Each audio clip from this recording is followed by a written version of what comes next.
کچھ جذبات کو بیدار کرتا ہے، کچھ تاثرات پیدا ہوتے ہیں. اللہ تعالیٰ اس کو ایسا بنا دے کہ ہر گھر پیچھے ایک حافظ ہونے لگ جائے. ناممکن اور مشکل کچھ بھی نہیں ہے.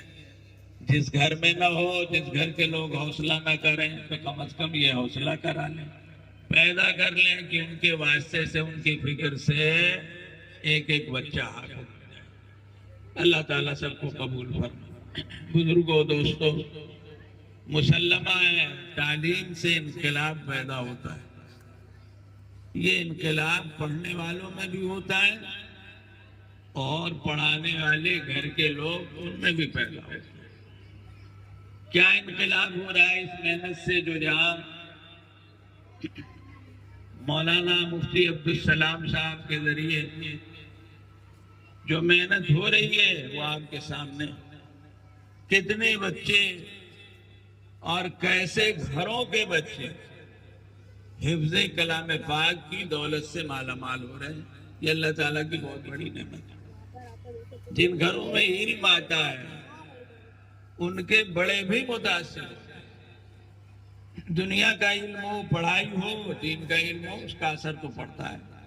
بچے جو سیکھتے ہیں، جو سیکھ کر حاصل کر کے اپنے گھروں میں جاتے ہیں، تو گھروں میں اس کے اثرات دکھتے ضرور ہیں. دینی تعلیم ہے تو بچے جو دین سیکھ کے جاتے ہیں، جو دعائیں سیکھ کے جاتے ہیں، جو آداب سیکھ کے جاتے ہیں، گھروں میں ان کا چرچا اور تذکرہ ہوتا ہے. اور یہ چیز گھروں کے اندر ان آداب کو، شریعت کے احکام کو زندہ کرنے کا باعث بنتی. اس سے انکار نہیں کیا جا سکتا.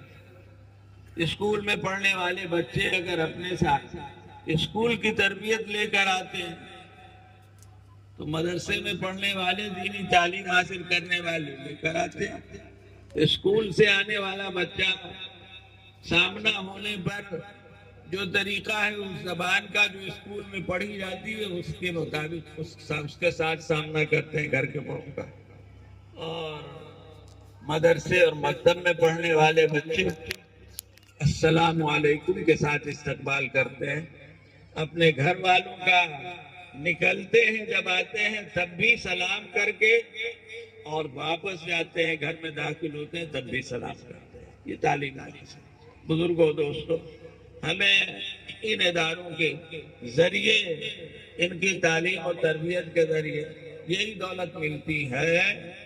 اور جو کہا جا سکتا ہے کہ اس سے بڑی تو کوئی دولت اور نعمت ہم مسلمانوں کے لیے نہیں ہو سکتی. اللہ تبارک تعالیٰ ان خدمات کو جو ہمارے بزرگوں کے واسطے سے ہمارے حصے میں آئی ہے، ظاہر ہے کہ ہم لوگ کیا ہیں، ہماری حیثیت کیا ہے، جو لوگ آج کام کر رہے ہیں ان کی حیثیت کیا ہے، لیکن بڑوں نے بنیاد ڈالی، بڑوں نے بیج ڈالا، بڑوں نے راہ دکھائی، تو آج ہم جیسے لوگ ہمت کر لیتے ہیں، کام کر رہے ہیں. آج کے ماحول میں بھی جو دن بدن کہا جا رہا ہے معلوم ہے، لیکن ہمارے اس ماحول سے، مدارس سے، ان اداروں سے پڑھ کر نکلنے والے بچے، طلبا، حافظ ہو یا عالم ہو، اپنے اندر حوصلہ پاتے ہیں کہ ہم اپنے علاقے میں، اپنے شہر میں، اپنے وطن میں دین کو زندہ کریں، دینی تعلیم کے نظام کو چلائیں.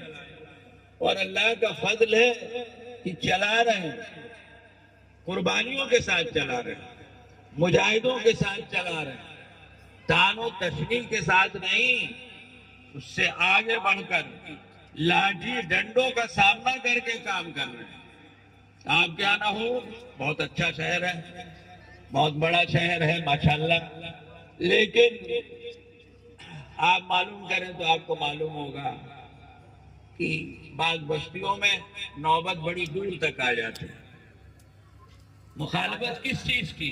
قرآن پڑھانے کی، دین پڑھانے کی، نبی پاک صلی اللہ علیہ وسلم کی سنت پڑھانے اور بتانے کی. اس میں اس تک بھی نوبت آ رہی ہے.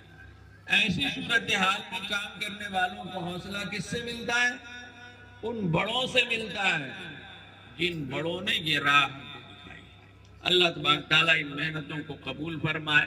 جو لوگ ان محنتوں کے پیچھے ہیں، اللہ تعالیٰ ان کی جان، مال، عزت، آبرو، کاروبار، اہل و عیال سب کی حفاظت فرمائے اور ہر طرح کی ترقیات سے، بالخصوص آخرت کی ترقیات سے ان کو نوازے۔ بزرگوں، دوستوں، دیر بہت ہو چکی ہے۔ میں ابھی اس مجلس میں ایک علم دوست، علماء دوست، صاحب خیر حاجی محمود عالم صاحب تشریف رکھتے ہیں۔ علم اور علماء سے محبت میں بہت آگے ہیں اور اتنا تعلق ہے کہ ماشاءاللہ صاحب قلم بھی لکھتے رہتے ہیں، بڑی مفید چیزیں لکھتے ہیں۔ انہوں نے بھی اس ادارے سے متعلق اپنے تاثرات کا اظہار کیا۔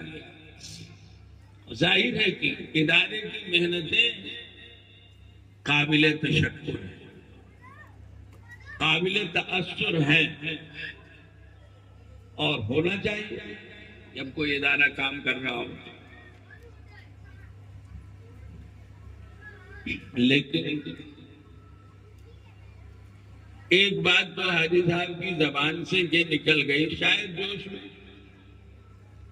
کہ یہاں تربیت بہت اچھی ہوتی ہے، آج کل مدرسوں میں تربیت نہیں ہوتی۔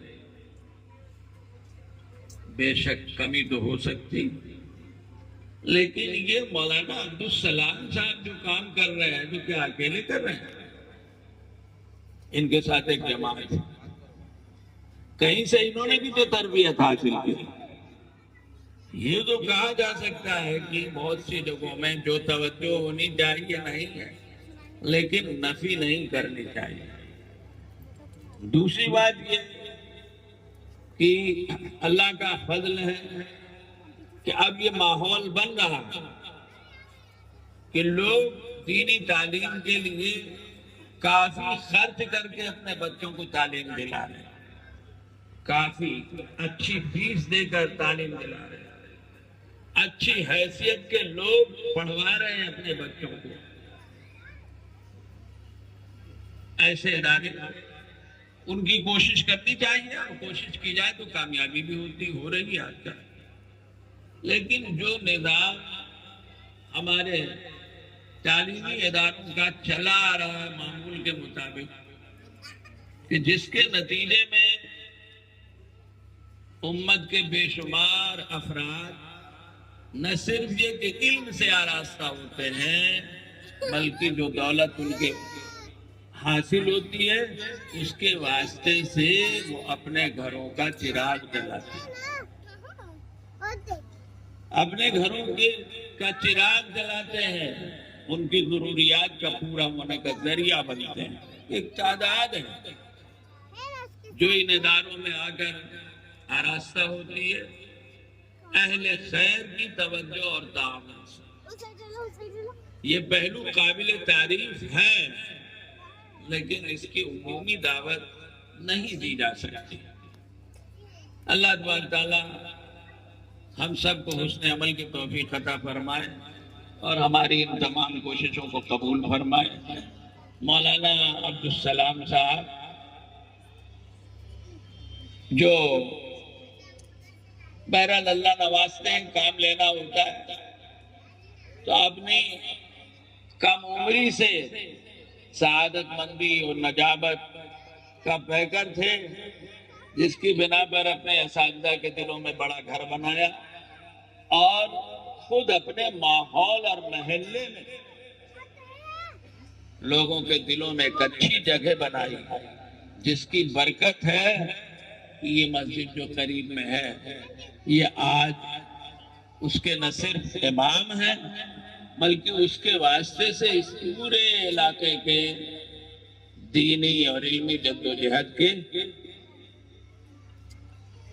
رہبر بھی ہیں، میر کارواں بھی ہیں، اللہ نظر بس سے ان کی حفاظت فرمائے، ان کی محنتوں کی حفاظت فرمائے۔ یہ ذہن میں رہ نہیں چاہیے، جو ہوتا ہے اللہ کی توفیق سے ہوتا ہے، بندہ کچھ بھی نہیں ہے، وہ نہ چاہے تو کچھ بھی نہیں ہو سکتا، کچھ ہو رہا ہے تو اس کا فضل ہے کہ اس نے کام لیا ہے، وہ قبول کر لے، بس یہ بہت بڑی بات ہے۔ وآخر دعوانا الحمدللہ رب العالمین۔